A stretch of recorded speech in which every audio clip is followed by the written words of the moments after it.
요즘에 사람들이 이렇게 유튜브에서 여러 가지 이렇게 말을 많이 하죠. 기독교에 대해서도 이야기를 많이 하고 뭐 다른 뭐 지식에 대해서도 얘기를 하는데, 유튜브를 이렇게 보다 보면 사람들이 많이 보는 그런 유튜브가 있어요. 그런 내용들이 있어요. 그런데 참 희한하게, 제가 잘못 본 것일 수도 있겠지만 그러나 그렇지 않을 거예요. 조회수를 보면 얼마나 많은 사람들이 봤는지 나오니까. 조회수가 많은 기독교에 관계된 유튜브를 보면 대부분 그 유튜브에서 발표하는 사람이 어떤 특정한 사람을 비판하는 내용이에요. 그러니까 누군가를 비판을 하는 내용이 올라가면 사람들이 그걸 그렇게 많이 보더라고요. 그런데 그 비판을 받는 대상이 기독교에서 유명한 사람이거나 영향력 있는 사람일 경우에는 훨씬 더 많이 보더라고요. 우리가 코미디를 할 때 다른 사람을 세우고 다른 사람을 기분 좋게 하면서 코미디를 하는 사람이 있고, 다른 사람을 무시하고 다른 사람을 비하하면서 코미디하는 사람들이 있어요. 그죠? 근데 이상하게 사람들은 다른 사람을 높여주고 즐겁게 해주는 코미디 하는 그 사람의 코미디를 사람들이 많이 보는 게 아니라, 다른 사람을 무시하고 비판하고 비하하는 내용의 코미디를 보면서 좋아해요. 그리고 실제로 조회수가 그게 훨씬 더 많아요. 이 뭘 얘기를 하는 걸까요? 그 내용의 진위와 상관없이 이 사람들의 마음 속에는 다른 사람을 무시하고 싶어하는 마음이 있어요. 실제로 내가 당신보다 더 멋있고 훌륭하고 똑똑하고 잘난 사람이야 라고 하는 그러한 마음이 사람들 속에, 어떤 사람은 겉으로 드러나서 문제가 되기도 하고, 어떤 사람은 그게 드러나지는 않지만 숨기려고 아무리 해도 어쩌다 한번 보면 그게 잘 안 보이지만 자주 보게 되면 그게 드러나잖아요. 그럼 어떻게 해요? 그분들하고, 그러한 생각을 갖고 있는 사람들하고는 대화하기가 참 어렵죠.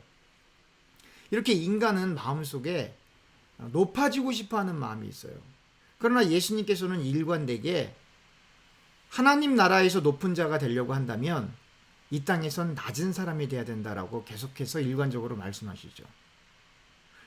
그 말은 제가 어제 말씀드렸던 것처럼 우리가 의도적으로 의도적으로 낮아지려고 해서, 의도적으로 겸손해지려고 해서 겸손해지는 게 결코 아니에요. 여러분 그거 아십니까? 하나님의 말씀을 의도적으로 하기는 싫은데 억지로 그 말씀을 지키는 사람들은 엄청나게 교만합니다. 내가 그 말씀은 지키긴 싫은데 그 말씀을 억지로 지키는 사람들은 너무 교만해요. 일반적으로. 왜 그러냐면 나는 이만큼 하나님의 말씀을 지킨 사람이다 라고 하는 자부심이 강하기 때문이에요. 그와 동시에 나는 이만큼 하나님의 말씀을 지켰는데 당신은 하나님의 말씀을 못 지킨 사람이야 라고 하는 생각을 갖고 있기 때문에 그런 사람들하고 대화를 하면 거부감이 온다 이 말이죠. 그러면 과연 그러한 신앙생활, 사실 신앙생활이 아니라 그걸 종교생활이거든요. 그러한 종교생활을 하나님이 원하실까 하는 거예요. 그렇지 않죠. 하나님의 말씀을 지키는 건 하기 싫은 걸 억지로 하는 게 아니라 하고 싶은 거예요.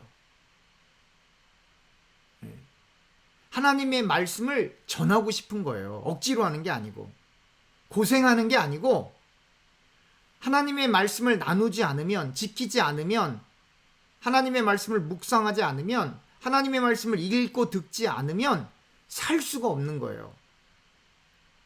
억지로 하는 게 아니고 좋아서 하는 거예요.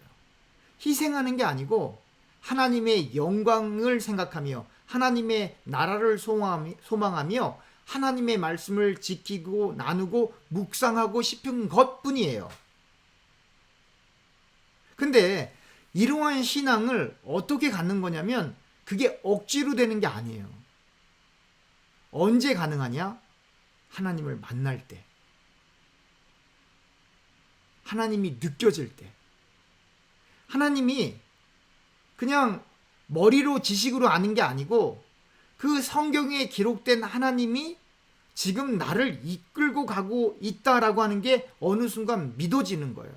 근데 그걸 설명할 수는 없어요. 논리적으로 도저히 설명은 안 되는데 중요한 건 그냥 그 본인이 그게 믿어져요.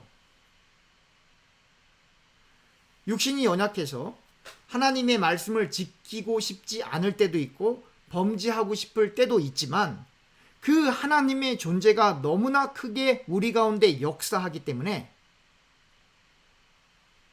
나 자신에 대해서 실망할 수 있고 내가 나에게 어떤 좋은 것을 기대하는 사람들에게 실망시킬 수 있고 실망을 줄 수 있지만 하나님의 현현과 하나님의 임재를 경험하는 사람은 하나님을 실망시킬 수가 없는 거예요, 여러분. 그래서 베드로가 예수님을 3번 부인했을 때 처절하게 우는 겁니다, 여러분. 왜요? 하나님을 실망시켰다고 하는 그 마음이 가슴 속에 일어나기 때문에 누구의 위로도 그를 위로시킬 수가 없는 거예요. 이러한 사람을 하나님 앞에 선 존재라고 하는 거예요, 여러분. 여러분들, 신앙생활은 사람 앞에서 하는 게 아닙니다. 하나님 앞에서 하는 거예요. 그러면 이게 또 생각을 또 해봐야 되는데, 하나님 앞에서 신앙생활을 하는 사람은 비교하지 않습니다. 절대로 비교하지 않습니다. 나와 다른 사람의 생활 정도, 나와 다른 사람의 신앙 정도, 나와 다른 사람의 학력, 나와 다른 사람과의 어떤 인컴, 기타 등등을 비교하지 않습니다. 왜 그러냐면 하나님 앞에 서 있는 존재는 하나님을 바라보기 때문에 하나님이 예비한 천국을 사모하며 인생을 살아가는 것 뿐이에요. 그러나 성실하고 정직하게 살아갈 뿐입니다. 사실 하나님 앞에 서 있는 존재로 인생을 살게 되면 굳이 하고 싶은 것도 별로 없어요. 사실 갖고 싶은 것도 별로 없어요. 사실 여러분들과 저는 2020년도에 미국이란 나라에서 살고 있기 때문에 최소한 세종대왕보다 훨씬 더 맛있는 음식을 먹고 있습니다. 물론 세종대왕이 훌륭한 대한민국의 왕이셨는데, 조선의 왕이셨죠? 그 왕이 훌륭한 음식을 많이 드셨겠지만 세종대왕이 이 미국에서 먹는 그 스테이크를 드셔보셨겠어요? 이 뭘 얘기를 하는 거냐면 아무리 세종대왕이 훌륭한 왕이셨다고 하지만 지금 여러분들과 제가 타고 다니는 자동차가 좋건 나쁘건 간에 그 당시 자동차를 타보셨겠어요? 기껏 타봐야 가마죠, 뭐. 그죠?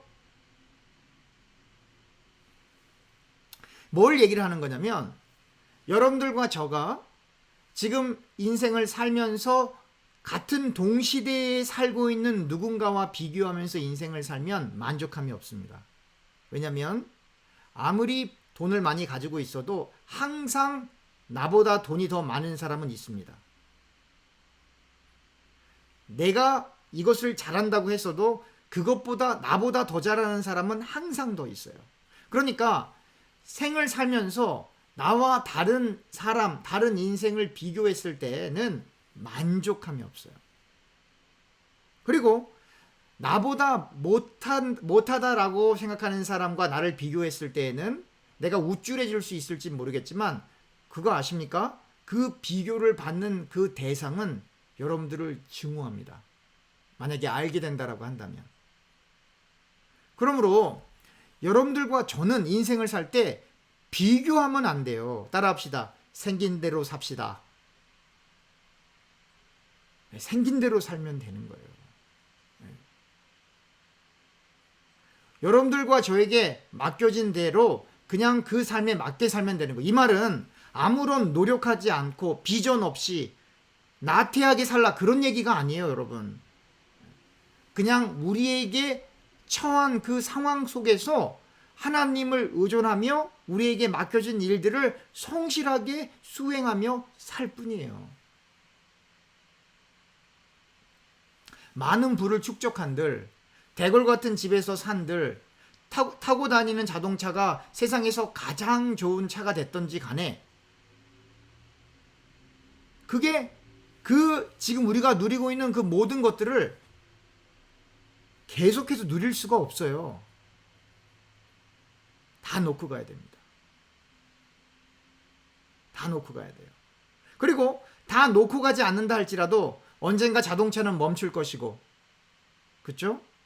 언젠가 우리가 자랑했던 그 모든 것들을 상실하게 될 것이죠. 왜냐하면 우리 인간이라는 그 자체가 유한하고 영혼이라는 것을 우리가 영혼이다라고 하는 걸 알고는 있지만 그게 구체적으로 우리에게 실현되는 걸 우린 잘 모릅니다, 사실은. 영혼이 영생할 거야. 아, 그래, 영혼이 죽지 않는데 라고 알고 있지만 그게 뭔데? 라고 하는 건 참으로 어려운 얘기예요. 왜 그러냐면, 그게 왜 어려운 얘기가 되냐면 지금까지 영생한 사람이 이 땅에 존재하지 않기 때문이죠. 그리고 성경에서 말하는 그 영생은 지금 우리가 살고 있는 그 육신을 마친 다음에 이 육신의 장막을 벗어나 하나님과 연합하여 하나님 나라에 들어가는 것이거든요. 그렇기 때문에 사실상 우리가 성경을 안다라고 하는 그 부분에 있어서 아는 것 같은데 모르는 게 훨씬 더 많고, 그것에 대한 증거가 무엇이냐면 그것을 아는 사람은 그렇게 살 수 없는데 그렇게 살면 안 되는 모습이 자꾸 나타나는 것을 통해 아, 저 사람은 모르고 있구나라고 우리가 거꾸로 유추해 나갈 수 있는 거예요. 자, 다시 돌아오면 하나님의 말씀은 억지로 지키는 게 아니에요, 여러분. 억지로 지키지 마세요. 교회 일을 억지로 하려고 하지 마세요. 교회 일 하는 게 부담되면 제가 거듭해서 강조할 거예요. 절대로 하지 마세요. 교회 일 하는 게 부담되면 하지 마세요. 또 어떤 분들은 그래요. 내가 교회 일을 했는데 내가 이 정도 수고했어. 하지 마세요. 동기가 틀렸고 하나님이 기뻐하시지 않습니다. 교회 일을 하려고 하지 말고 하나님 만나는 데 집중하세요. 하나님 앞에 기도하는 일에 집중하세요. 하나님께 찬양하는 일에 집중하세요. 하나님 앞에 예배하는 일에 집중하세요. 교회 와서 일할 생각 절대로 하지 마세요. 헌금 걱정하지 마세요. 하나님이 채워주세요. 절대로 헌금 때문에 시험 들지 말고, 제가 이것도 거듭거듭 강조할 거예요. 헌금 때문에 시험 들지 마시고 교회 와서 봉사할 생각하지 마세요. 교회 와서 하나님 만나는 데 중점을 두세요. 하나님 만나면 교회 일을 하지 말라 그래도 해요. 하나님 만나면 헌금하지 마세요. 이거 집사님 너무 많이 왔네. 하지 마세요 라고 해도 해요. 전도하지 말라고 해도 참을 수가 없어요. 이 기쁨을 나누지 않고는 견딜 수가 없는 거예요. 그 단계에 이르기까지 아무것도 하지 마세요. 오직 하나님 만나는 일에 하나님을 아는 지식을 소유하는 일에, 하나님 앞에 예배하는 일에, 기도하는 일에 최선을 다하세요. 그래야 여러분들과 제가 삽니다. 억지로 하면 안 돼요. 하나님의 인도를 받는 거예요. 억지로 하는 건 인간적으로 하는 거예요. 인간적으로 하다 보니까 내가 이만큼 교회 봉사했는데 아무도 나를 안 알아줘 라고 서운한 거예요, 여러분. 내가 하나님 일을 열심히 했는데 아무도 안 알아줄 때 우리는 박수를 쳐야 돼요. 그때 누가 우리를 알아주십니까? 하나님이 알아주시잖아요. 그게 진짜라니까요. 그게 진짜예요. 내가 교회 와서 이만큼 헌신하는데 왜 아무도 나를 존중해 주지 않아? 그 사람은 사람 앞에 서 있는 바리새인, 사두개인, 외인과 같은 존재예요. 그까짓 거 사람한테 칭찬받으면 그게 뭡니까, 그게? 하나님 앞에 칭찬받는 게 진짜예요. 그래서 제가 미리 말씀드립니다. 우리 교회에서는 절대로 감사패는 누구한테도 안 줘요. 그리고 저한테 주면 제가 혼내킬 겁니다. 그 누구에게도 감사패 안 주고, 누구에게 감사하다는 거예요, 도대체? 누구에게? 우리가 감사해야 될 대상은 하나님. 영광 받으실 분은 오직 하나님이세요. 제가 왜 교회 가서 설교하고 이렇게 지금까지 같이 이렇게 신앙생활 합니까? 제가 좋아서 하는 거예요, 여러분. 제가 너무 좋아서, 너무 감사해서 하는 거예요. 어떤 분들은 제가 이제 이사 간다고 하니까 걱정하신 분들이 있어요. 아니, 왜 걱정하십니까? 제가 좋아서 이사 가는데. 물론 목적은 있어요. 교회를 섬기기 위해서. 그게 유일한 목적이에요. 그러나 저는 고생하러 가는 게 아닙니다. 천국 길을 가고 있는 거예요, 여러분. 좁은 길을 가고 있는 거예요. 기쁨으로. 누가 시켜서 가는 거 아닙니다. 여러분들 중에 혹은 다른 사람이 저를 강제로 저보러 그쪽으로 이사 가라고 한 사람 있어요, 없어요? 없어요. 제가 이사 가고 싶어서 가는 거예요. 하나님 일하고 싶어서 가는 거예요. 말씀 나누고 싶어서 가는 거예요. 전도하고 싶어서 가는 거예요, 여러분들. 그리고 물론 두려운 마음도 있어요, 조금은. 그죠? 제가 그랬잖아요. 프리웨이를 타고 운전해서 가는데 제가 방향을 바꾸면 하늘에서 뭐가 떨어질 것 같다고요? 천둥이, 번개가 떨어질 것 같다니까요. 그런 마음도 있어요. 그걸 제가 갖는 게 아니죠. 하나님이 제 속에서 역사하는 거죠. 그걸 믿음으로 바라보는 거예요. 그러므로 여러분들과 제가 하나님의 말씀을 올바로 알아가는 일에 최선을 다하고 억지로 전도하지 마시고, 절대로 억지로 전도하지 마시고, 억지로 교회를 하지 마시고, 억지로 신앙생활 하지 마시고, 하나님에게 그냥 초점을 두면 되는 거예요. 하나님, 예수님을 온전히 바라보게 되면 죄도 이기게 돼요. 죄악을 바라보면 같은 죄를 반복해서 짓지만, 예수님을 바라보면, 그리고 시간을 돌이켜보면 그 죄에서 이미 빠져나와 있는 나를 발견하게 되는 거예요.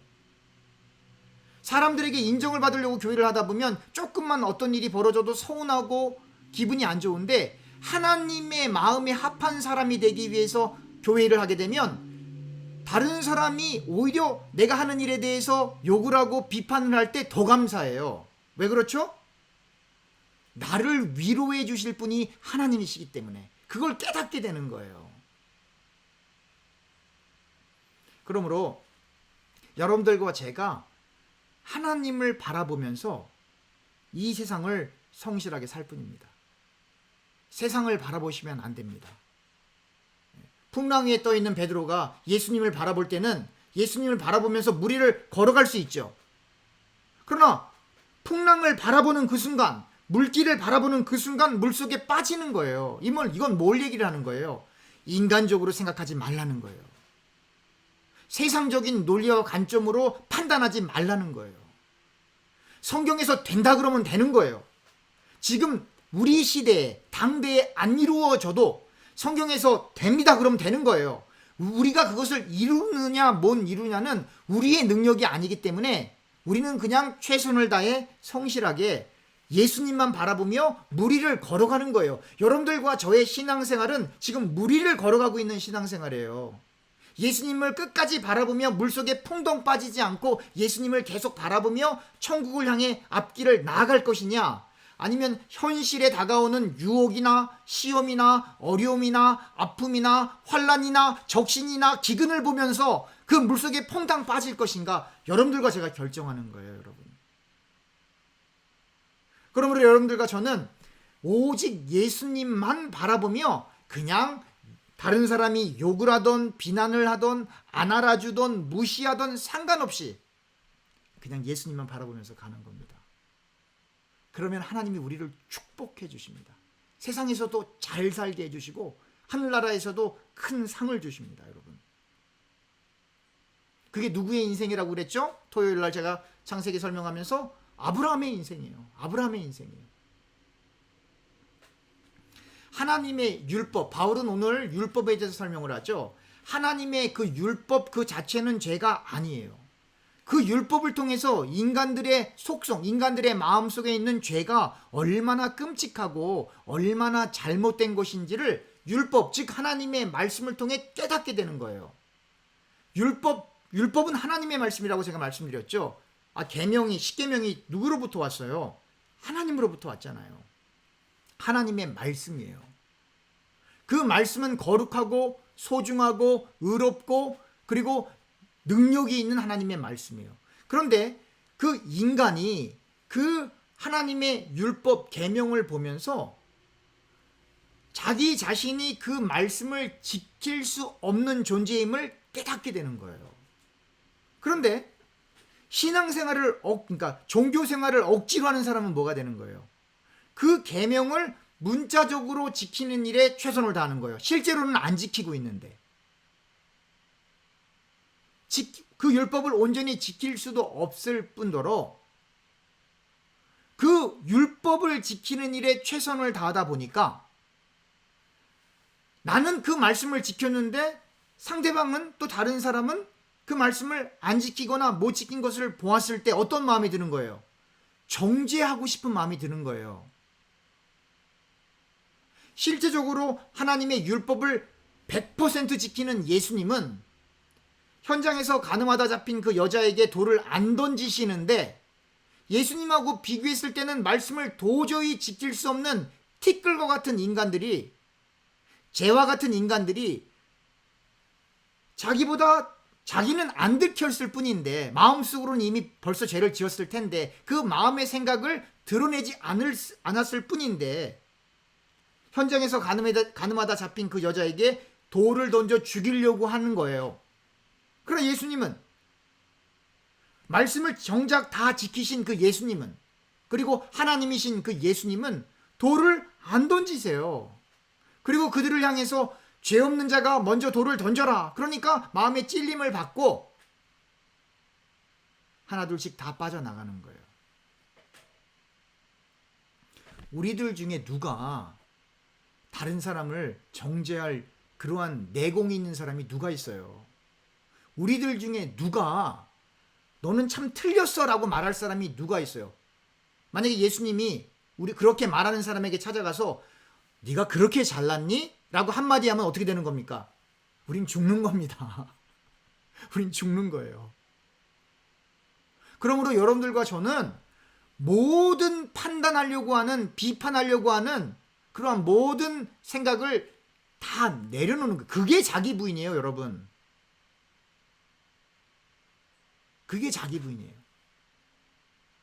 정상적으로 잘 살고 있는데 갑자기 집사님이 하나님 만났다 그러면서 아들, 딸 다 내팽개치고 남편 다 내팽개치고 기도원에 3개월, 6개월씩 들어가서 안 내려오는 게 자기 부인이 아니에요. 그거는 광신이지. 남편은 예수님을 안 믿고 자기는 예수님을 믿는데 남편 몰래 막 아주 큰 액수를 남편 몰래 헌금했다가 나중에 남편한테 붙잡혀갖고 힘든 상황이 도달하는 게, 그게 자기를 부인한 게 아니에요. 그게 잘못된 신앙이에요. 잘못된 신앙이라고요. 교회는 비즈니스 하는 거 아니에요. 교회는 구원의 방주예요. 교회에 와서 하나님을 만나는 거예요. 억지로 하는 게 아니에요. 하나님을 만나면 그때 봉사하고 헌신하고 헌금하고 전도하고 선교하고 하지 말라 해도 마음이 뜨거워서 가만히 있을 수가 없어요. 그 전에 억지로 하는 모든 행위들은 다 탈나는 거예요. 아무리 맛있는 음식을 먹어도 그 다음날 배가 아프구나 막 체를 해서 움직이지 못할 정도면 맛있는 음식 먹은 의미가 없잖아요. 하나님의 말씀을 지킨다고 열심히 지켰는데 마지막 때 예수님께서 말씀하시길 너 누구니? 나 너 누군지 몰라. 그럼 어떻게 하실 거예요, 여러분? 그렇게 열심히 노력했던 모든 신앙생활이 다 제로로 간다면 어떻게 하실 거예요, 여러분?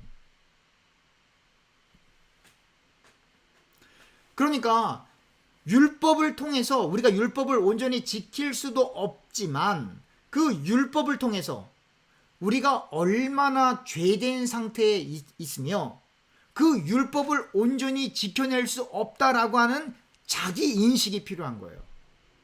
그런데 얼마나 많은 사람들이 나는 말씀을 지키고 있고 지킬 수 있어 그렇게 신앙생활 하는지 몰라요. 그런 사람들은 기도하지 않습니다. 기도를 할 필요성을 못 느껴요. 왜냐하면 나는 내 스스로가 하나님 말씀을 지킬 수 있고 나는 내 스스로 이 세상에서 잘 살 수 있기 때문에 말로는 기도한다고 하는데 기도하지 않아요. 그래서 신앙이 가장 없는 사람이 가장 신앙이 있는 것처럼 보이는 거예요. 어느 종교 단체든지 가장 신앙이 없는 사람이 가장 신앙이 있어 보여요. 아이러니죠? 이렇게 하면 안 됩니다라고 소리치는 그 사람이 실제로는 뒤로 가서 그 행동을 하는 사람이 훨씬 더 많아요. 종교적으로 규제하고 통제하고 사람들을 컨트롤하려고 하는 사람들은 하지 말아라, 해라 라고 하는 그것들을 하지 말라는 건 본인은 더 하려고 하고 해야 되는 건 본인이 더 안 하려고 하는 거예요. 그러니까 요즘에는 매스컴 때문에 그렇게 하는 사람들이 자꾸 드러나니까 자꾸 비판을 받게 되는 거죠. 그러므로 여러분들과 저는 강제로 하나님의 말씀을 지키는 게 아니라 하나님에게 모든 초점을 두다 보면 탐심을 잃어버려요. 우리 바울이 얘기하죠. 탐내지 말라고 성경에서 말하지 않았으면 나는 탐심이 무엇인지 몰랐을 텐데, 자꾸 인간 세계에서 다른 사람들이 사는 것을 보니까 자꾸 탐심이 들어와요. 근데 성경에는 탐내지 말아라고 했잖아요. 근데 자꾸 나보다 더 잘 사는 사람들을 보니까 자꾸 탐이 나는 거예요. 그러나 다른 사람을 보지 말고 환경을 바라보지 말고 예수님을 바라보면 왜 탐심이 생겨요? 탐심이 안 생기죠. 그래서 여러분들과 저는 이렇게 고백할 수 있으면 좋겠어요. 옆 사람에게 이렇게 말합니다. 탐심이 뭐야? 빨리 말씀하세요. 탐심이 뭐야? 예수님을 바라보는데 탐심이 왜 생겨요? 예수님을 정말로 믿고 하나님을 만난 사람은 내가 가져서는 안 될 걸 가지면 마음이 불편해요. 죄 짓는 게 불편하다고요. 죄 짓는 게 무섭다고요. 누구 때문에? 하나님 때문에. 하나님의 무엇 때문에 불편하고 마음이 힘들어요? 내가 하나님을 또 실망시키려고 하는 거구나. 그거예요. 그런데 사람들은 보통 뭘 걱정해요? 죄를 지면 내가 들키면 어떡하지? 사람을 의식한단 말이에요. 내가 이렇게 미워하는 감정 들키면 어떡하지? 사람을 의식하는 거예요. 선한 일을 해도 내가 이렇게 일을 했는데 김 집사가 나를 알아줄까? 그래서 사람을 의식하는 거예요. 좋은 일을 하던 나쁜 일을 하던 들킬까 혹은 인정을 받을까 둘 중에 하나예요. 그건 신앙생활 아닙니다, 여러분. 그건 신앙생활 아니에요. 그건 자아성취, 종교적 자아성취, 종교생활이에요. 신앙생활은 뭐예요? 열심히 주일을 하는데 안 알아주면 더 감사해요. 열심히 교회를 섬기는데 나를 몰라주고 나를 무시하면 더 감사해요. 왜요? 십자가로 더 가까이 갈 수 있기 때문에. 하나님만 그게 진짜라니까요. 제가 말씀드렸잖아요. 옛날에는 장로님 되기가 진짜 어려웠어요. 그래서 집사님들한테 장로님 이번에 장로 피택 됐으니까 꼭 장로님 하시죠. 그러면 집사님들이 뭐라 그러세요? 절대로 못합니다. 그랬다고요. 절대로 못합니다. 요즘은 어떤 일이 벌어집니까? 나 장로 뽑아달라고 유세하러 다닌다니까요. 어떤 교회에서는 봉투에 돈까지 넣어서 줘요. 나 뽑아달라고. 이게 지금 어떻게 되는 겁니까? 제가 지금 교회를 비판하려고 그러는 게 아니라 지금 제가 어쩔 수 없이 여러분들과 제가 피부로 와닿는 걸 깨달아야 하기 때문에 신앙생활의 본질을 알아야 되기 때문에 여러분들과 제가 분명히 우리 속에 있는 걸 봐야 돼요. 세상을 바라보면 안 돼요. 물가를 바라보면 안 돼요. 풍랑을 바라보면 안 돼요. 다른 사람하고 비교하면 안 돼요. 그러니까 잘 보세요. 하나님 앞에 신앙생활하는 사람이 이런 말 할 수 없어요. 나는 누구 때문에 교회 못 갑니다. 누구 때문에 교회 나갑니다. 누구 때문에 교회 반대로 옵니다. 누구 때문에 내가 참고 있습니다. 둘 다 틀린 사람이에요. 누구 때문에 교회를 오고 누구 때문에 교회를 안 나오고 그 사람 때문에 그게 바른 신앙입니까? 그거 신앙 아닙니다. 그건 인간관계라고 하는 거예요. 여러분들과 저는 누구 때문에 교회 오는 게 아니고 하나님 때문에 교회 오는 거고, 누구 때문에 교회를 지키고 세우는 거냐면 하나님 때문에 교회를 지키고 세우는 거예요. 그러니까 설령 같이 신앙생활하다가 마음이 안 맞고 또 나를 서운하게 하고 또 이렇게 참 불합리한 일들을 경험할 때 서로 다툴 수 있죠. 사람이니까. 그렇지만 교회를 떠날 수는 없는 거예요. 특별히 먼 지역으로 이사 가는 거거나 아니면 특별하게 건강이 아파서 교회를 도저히 나올 수 없거나 그러면 제가 일주일에 한 번씩 가서 그 집 가서 예배 드릴 거예요. 그런 일 아니면 교회를 떠날 수가 없는 겁니다. 왜냐하면 여러분들과 저는 하나님을 바라보면서 신앙생활을 하고 있기 때문이에요. 그것만 안 잊어버리면 돼요. 그리고 여러분들과 저는 세상과 나는 간 곳 없이 구속한 주님만 바라보는 신앙생활 하는 거예요. 거듭 강조합니다. 우리는 지금 물 위에 떠 있습니다. 예수님만 바라보고 물 위에 떠 있는 거예요. 예수님을 안 믿는 사람들은 다 어디 빠져 있는 거예요? 물 속에 다 빠져 있는 거예요, 영적으로. 그게 노아의 홍수 얘기예요. 방주에 탄 사람만 물 위에 떠 있는 거예요. 그리고 그 방주는 앞이 보입니까? 안 보입니까? 아무것도 안 보이죠. 그 방주가 다 덮였잖아요. 선장이 없어요. 그 방주에는 다 씨를 했기 때문에. 그러면 그 방주의 선장이 누구세요? 누구의 보호를 받고 있는 겁니까? 하나님이 그 방주를 이끌고 가는 거예요. 여러분들과 제가 인간적으로 판단하고 인간적으로 계산하고 인간적으로 교회를 하게 되면 여러분들과 제가 교회의 인간적인 선장이 되는 겁니다. 그러면 타이타닉 호처럼 침몰합니다. 얼마나 커요, 타이타닉 호가. 그러나 침몰하는 거예요. 그러나 여러분들과 저는 하나님께서 세워진 교회 안에 들어가서 그 앞을 못 볼 정도로 완전히 씨를 된 거예요, 지붕이. 그리고 우리는 신앙으로 예수님만 온전히 바라볼 때 물 위에 떠 있을 수가 있는 거예요. 방주 안에 들어가 있는 노아의 가족들처럼, 물 위를 걷고 있는 베드로처럼. 노아가 무슨 능력이 있어요? 베드로가 무슨 능력이 있어요? 주님만 바라보는 거예요. 풍랑이 아무리 거세도. 홍수가 나서 전 세계에 있는 모든 피조물들이 다 죽고 전 세계에 있는 모든 사람이 다 죽어도, 물속에 빠져 죽어도 우리는 구속한 주님만 바라보는 거예요. 그걸 신앙생활이라고 하는 거예요, 여러분. 아무리 여러분들과 저에게 다가오는 현실이 너무나 어렵고 힘들고 좌절감이 들고 거세고 풍랑처럼 흔들리고 유혹의 바람이 들어와도 구속한 주님만 바라보면 물속에 안 빠지는 거예요, 베드로처럼. 그러나 현실을 바라보면 100이면 100 다 물속에 빠져요. 우리의 개인 생활도 그렇고, 그리고 교회 생활도 마찬가지고, 우리 교회가 갈 방향도 그래요. 그리스도 안에서 모든 것이 합력하여 선을 이룰 뿐만 아니라 그리스도 안에서 모든 일을 할 수가 있어요. 왜요? 방주를 이끌고 가시는 분이 하나님이고, 베드로를 붙잡고 계신 분이 하나님이고, 여러분들과 저를 붙들고 계신 분이 하나님이고, 우리 교회를 붙잡고 지금까지 여러 가지 어려운 일이 있었지만 지금까지 안전하고 튼튼하고 더욱 건실하게 붙들고 계신 분이 하나님이시기 때문에 그래요. 그리고 우리 교회는 반드시 부흥합니다. 왜 그러냐면 여러분들과 제가 잘해서가 아니라 여러분들과 제가 구속한 주님만, 이거 중요한데요. 따라합시다. 일편단심. 일편단심. 그리고 또 하나 중요한 단어가 있습니다. 초지일관.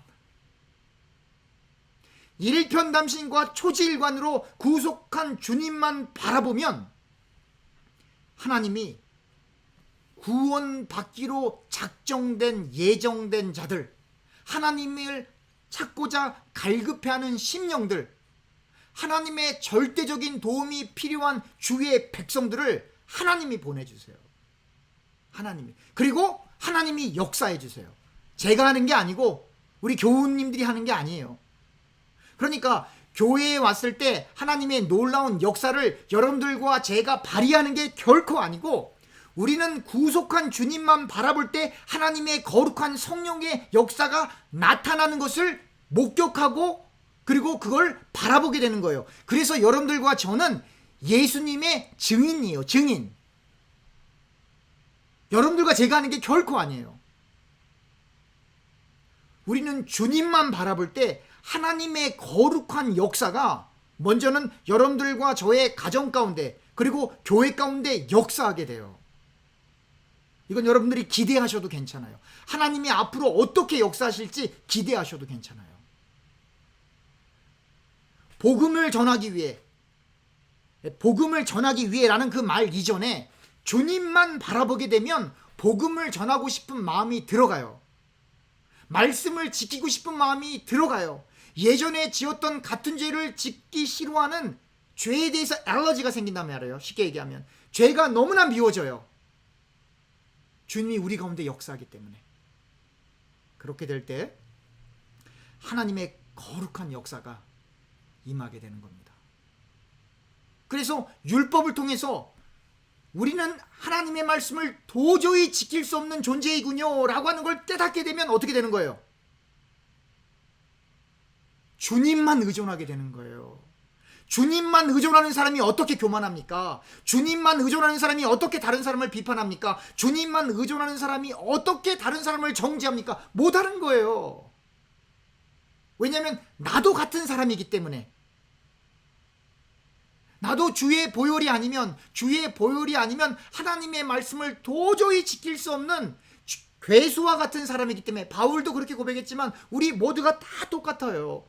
괴수 같은 사람이기 때문에 오직 주님만 바라보는 거예요. 그러니까 용서는 인간이 할 수 있는 게 아니에요. 성령을 받아야 용서할 수 없는 사람이 불쌍해 보이는 거예요. 선천적으로 타고나서 착한 것도 있지만 그거는 한계가 있고, 성령을 받아야, 성령의 충만함을 받아야 하나님의 존재의식이 내 삶 가운데 실제적으로 느껴질 때 내가 그렇게 미운 사람이 불쌍해 보이는 거예요. 마치 예수님을 안 믿는 사람이 교회에 왔다가 예배를 드리는데 갑자기 자기도 모르게 눈물이 똑똑 떨어지면서 하나님이 살아계시구나 라고 하는 걸 고백할 수밖에 없는 것처럼, 우리가 온전히 하나님을 바라볼 때 우리 속에 용서할 수 없는 사람을 불쌍히 여기고 도와주고 싶고 그리고 위로해주고 싶은 마음이 나도 모르게 생겨서 그냥 민망한 거예요.